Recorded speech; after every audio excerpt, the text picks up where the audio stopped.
اس کو بیوی کے طور پر استعمال کیا جاتا ہے، بیوی کے طور پر ٹریٹ ہوتا ہے، اس سے جنسی تعلقات رکھے جاتے ہیں، اس سے جو ہے وہ پاؤں دبوائے جاتے ہیں، اس سے خدمتیں کرائی جاتی ہیں، اس کا وہ سارا کا سارا کردار بیوی والا یا وہ جو گرل فرینڈ والا ہوتا ہے وہ کردار ہے اس کا. اور ان کے حلیوں سے بھی آپ کو پتہ چلتا ہے. یہ لڑکے لپسٹک لگاتے ہیں، یہ لڑکے وہ کلرز پہنتے ہیں، ان کلرز کے کپڑے پہنتے ہیں جو خواتین ہمارے یہاں استعمال کرتی ہے. جبکہ پختون معاشرہ تو بڑا اچھا معاشرہ ہے، بڑا شاندار معاشرہ ہے. پختون معاشرے میں آپ کو ایسا دکھائی نہیں دے گا یہ رنگ برنگے کپڑے پہننے والے لڑکے یہ کچھ اور ہیں. یہ بالکل ایک علیحدہ بریڈ پیدا ہو گئی ہے وہاں پہ نا. یہ مسلسل ایک کام وہاں ہوتا رہا، اس کے بعد ایک بریڈ پیدا ہوئی. اس بریڈ میں مردانگی نہیں تھی، وہ یہی تھے. اچھا مرزا صاحب، ایک اور بات ہے کہ مطلب ان کے ساتھ جسمانی تعلقات رکھے جاتے ہیں، ان کو 30 لاکھ میں خریدا جاتا ہے، یہ آپ کی خبر ہے. اور لیکن پھر ایٹ دا اینڈ ان کو استعمال کہاں کیا جاتا ہے؟ کیا استعمال کرنے کے بعد پھینک دیا جاتا ہے یا ان کو کیا نیکی کی طرف لانے کے لیے یہ کچھ باتیں کی جاتی ہیں؟ استعمال نہیں کیا جاتا. یہ وقت کے ساتھ ساتھ جو جبر کا سسٹم ہے نا، جبر کا جو نظام ہے، اس میں بہت سے نفسیاتی مسائل پیدا ہو جاتے ہیں ان بچوں کے ساتھ. یہ جیسے جیسے بڑے ہو رہے ہوتے ہیں، جیسے جیسے استعمال ہو رہے ہوتے ہیں، جو پینفل ان کی لائف ہوتی ہے اس کے اندر ان کے ساتھ نفسیاتی مسائل پیدا ہوتے جاتے ہیں. ان نفسیاتی مسائل کو کم کرنے کے لیے یہ بدبخت مذہب کا استعمال کرتے ہیں. اچھا. اور ان کو جنت کے خواب دکھانا شروع کر دیتے ہیں کہ اب جتنے گناہ ہیں تمہارے وہ نیکیوں میں بدل جائیں، وہ نیکیوں میں بدل دیں. ان کے اندر ایک احساس گناہ پیدا ہو جاتا ہے نا. وہ مسلسل گناہ کے بعد جو وہ گلٹی اپنے آپ کو فیل کرتے ہیں، اس فیل کو ختم کرنے کے لیے وہ ان کو جہاد کا نام لیتے ہیں، وہ اسلام کا نام لیتے ہیں، وہ دین کا نام لیتے ہیں اور دین کو بدنام کرتے ہیں. یہ بہت ہی افسوسناک. پھر یہیں پہ بس نہیں ہوتی، اس سے آگے ایک سٹیپ چلتے ہیں. جب وہ بہت زیادہ اس گناہ میں انوالو ہو جاتے ہیں تو ان کو راہ دکھائی جاتی ہے خودکش بمبار بننے کی. ان کو کہا جاتا ہے فدائی. ان کو فدائی بننے کی تربیت دینی شروع کر دی جاتی ہے. ان کو نشے کے انجیکشن دیے جاتے ہیں تاکہ تمہارے پچھلے سارے گناہ معاف کر دیے جائیں گے. پچھلے سارے گناہ معاف کر دیے جائیں گے. اب تمہارا جو تم نے پاپ کیے ہیں، جو تم نے گناہ کیے ہیں، ان کا کفارہ یہی ہے کہ اب تم جو ہے وہ اسلام کی خدمت کرو، اللہ تعالیٰ کو راضی کرو اور جنت میں جا کے جو ہے حور کو پالو. ٹھیک ہے. تو اس طرح کا یہ نام نہاد، ہاں جی، یہ نام نہاد اسلام کو بدنام کیا جا رہا ہے. اب آپ مجھے یہ ایک بات بتائیں سادہ سی، جو لوگ خواتین پہ حملے کرتے ہیں ان کا اسلام سے کیا تعلق ہے؟ جو سکول پہ حملے کرتے ہیں، جو عبادت گاہوں پہ حملے کرتے ہیں، جو امام بارگاہوں پہ حملے کرتے ہیں، جو مساجد پہ حملے کرتے ہیں، ان کا اسلام سے کیا تعلق ہو سکتا ہے؟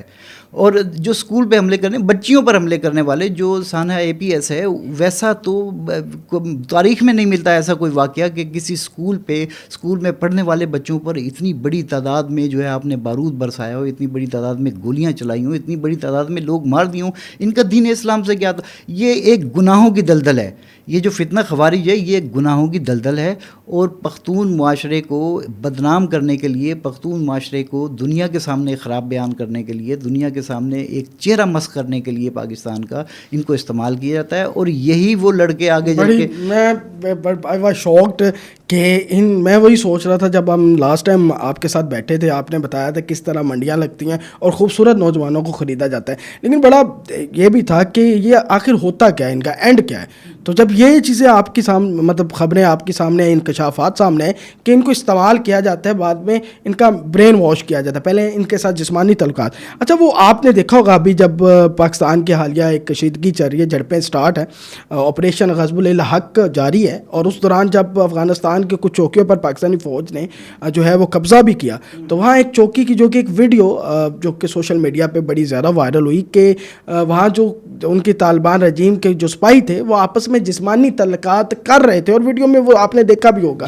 وہ ویڈیو بڑی وائرل، آپس میں لگے ہوئے تھے، بندوقیں ان کی سائڈ میں پڑی تھی اور ایک دوسرے کے ساتھ جسمانی تعلقات کر رہے تھے. اس کا مطلب ان کا سارا جو عمل ہے اپنا وہ ٹھیک نہیں ہے. خود یہ سارا سیم سیکس میں انوالوڈ ہے اور لوگوں کو اسلام کا اور جہاد کے نام پہ جو ہے وہ کوشش کر رہے ہیں کہ دنیا میں جو ہے وہ ایک شدت پسندی پھیلے. بیسیکلی یہ ایک جنگلی معاشرہ ہے نا. آپ صرف اس کو نہ دیکھیں جو بلوچستان میں ہو رہا ہے. بلوچستان میں جو ویڈیو سامنے آئی تھی پچھلے دنوں ہی، وہ خواتین کے استحصال کی تھی. مطلب خواتین کا وہاں پہ کیسے استحصال کیا جاتا ہے، ان کا برین واش کرنے کے بعد انہیں کیسے جو ہے وہ یہ جو BLA کے کر رہے تھے، BLA والے کر رہے تھے، BLA میں انہیں شامل کیا جاتا ہے. اور BLA میں شامل کرنے ہونے کے بعد ان خواتین کو گناہ میں ملوث کیا جاتا ہے, ان کا جنسی استحصال کیا جاتا ہے, ان کا جنسی استعمال کیا جاتا ہے, جس کے بعد ان کو خودکش بمبار بنا دیا جاتا ہے. یہ تو کراچی میں جو حملے ہوئے ہیں چینی انجینئرز پہ, وہ جو خواتین ہی تھی نا کرنے والی, اور اس کی ریکی کرنے والی بھی خواتین تھی. اسی طرح 2-4 اور واقعات بھی ہیں جو سامنے آ چکے ہیں, جن کا پتہ چل چکا ہے کہ اس میں خواتین ملوث تھی. تو ان خواتین کو ملٹیپل استعمال کیا جاتا ہے, ان کو جنسی طور پہ بھی استعمال کیا جاتا ہے. پھر آخر میں وہی ان کے گناہوں کا کفارہ ادا کرنے کے لیے, ان کی برین واشنگ کرنے کے بعد انہیں خودکش بمبار بنا کے بھیج دیا جاتا ہے کہ جاؤ اب تم اتنی گناہ گار ہو گئی ہو, اب اپنے گناہ جو ہے وہ کم کرو, اس کفر کو ختم کرو. مطلب پاکستان کو وہ کفر کہتے ہیں اور اپنے آپ کو وہ اسلام کہتے ہیں, جو جعلی لوگ ہیں, جس میں قوم لوط کا گناہ موجود ہے, جس میں قوم لوط کا. اسی طرح فتنہ خوارج, یہ کوئی ایک تنظیم نہیں ہے, یہ 20 تنظیمیں ہیں جو آپس میں انٹر لنک ہے. اصل میں یہ جرائم پیشہ لوگ ہیں. ان کا کام بھتہ لینا بھی ہے, انہی تنظیموں کا کام بھتہ لینے کے ساتھ ساتھ یہ اور اغوا برائے تاوان کا کام بھی کرتے ہیں, یہ اسمگلنگ کا کام بھی کرتے ہیں, یہ پوڈری اس معاشرے میں پھیلانے کے ذمہ دار بھی ہیں. مطلب منشیات کی جو پاکستان میں سپلائی ہے وہ ساری افغانستان سے آتی ہے.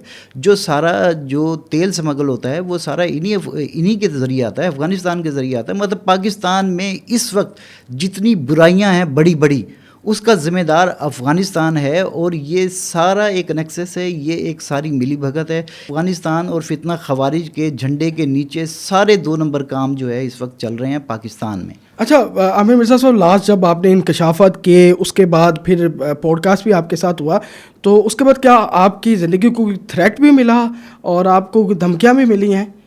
نہیں, دھمکیاں کیا ملنی ہیں, بس وہ جو ہے نا, ان میں دھمکیوں کی تو دم خم اب رہا نہیں ہے. جو پاک فوج نے جو کچھ ان کے ساتھ کر دیا ہے, جو آپریشن چل رہا ہے وہاں پہ, اب یہ دھمکی دینے کی پوزیشن میں تو ہے نہیں. اب تو یہ ہے کہ سیدھا کہیں مل جائے تو کوئی 2 ہاتھ ہو جائیں. لیکن جو گالیاں پڑ رہی ہیں, جو کچھ ہو سچ رہا ہے, ہاں سچ بتانے پر, سچ بولنے پر جو گالیاں پڑ رہی ہیں, جو گالم گلوچ ہو رہی ہے, جو ہراساں کیا جا رہا ہے, آج کل وہ دور نہیں ہے کہ وہ دھمکیاں کسی اور طرح. آج کل سوشل میڈیا پر ہی سب کچھ ہو جاتا ہے. سوشل میڈیا پر وہ جو کچھ کر سکتے ہیں وہ کر رہے ہیں. لیکن جو سچ ہے نا وہ کبھی چھپ نہیں سکتا. میں اس بات پہ خوش ہوں کہ جب سے میں نے یہ سٹوری کی ہے اس کے بعد سے یہ معاملہ ہائی لائٹ ہو گیا. اب یہ سوشل میڈیا کے ساتھ ساتھ مین اسٹریم میڈیا میں بھی آ گیا, ایک بحث چل پڑی ہے, اور اس بحث میں خود میری بات کی گواہی, میری خبر کی گواہی, یا میں نے جو ریسرچ کی تھی اس کی گواہی خود سوشل میڈیا پر یہ لوگ خود دے رہے ہیں. وہاں سے لوگ بیان کر رہے ہیں کہ ہاں یہ سارا کچھ ہوتا ہے. کچھ لوگ گالیاں دے رہے ہیں. ہاں جی. اب مجھے ایک بات بتائیں کہ 40 لاکھ لوگ ایک ویڈیو دیکھ رہے ہیں. بالکل 40 لاکھ, اگر انسٹاگرام پہ بھی لگا لیں, آپ فیس بک پہ بھی لگا لیں, ٹک ٹاک پہ بھی لگا لیں, تو یہ 50 لاکھ بنتی ہے اس کی تعداد, ویوز کی تعداد.